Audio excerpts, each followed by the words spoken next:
Tela branca e um projetor colorido, vai passando cenas de uma paixão. Foram gastos mais de 1 milhão de beijos, investidas várias formas de desejo, premiado pelas vezes que fizemos amor.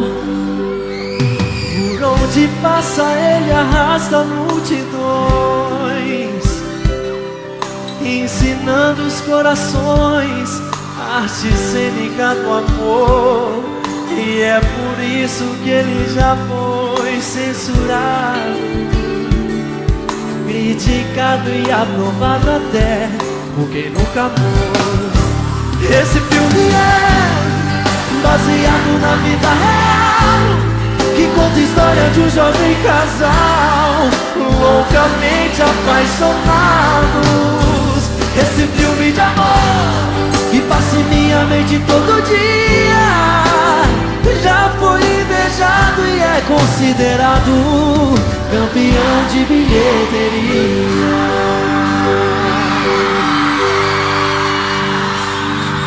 Por onde passa ele arrasta multidões, ensinando os corações a arte cênica do amor. E é por isso que ele já foi censurado, criticado e aprovado até por quem nunca amou. E aí?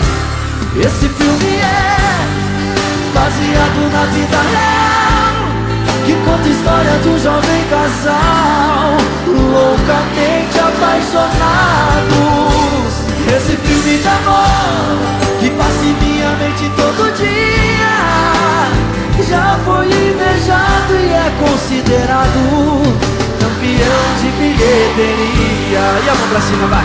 Vai passar pelas telas de Hollywood, enquanto a gente vai brincando de se amar e ganhar o Oscar de melhor ator na primeira arte divina do amor. Esse filme é baseado na que conta loucamente apaixonados.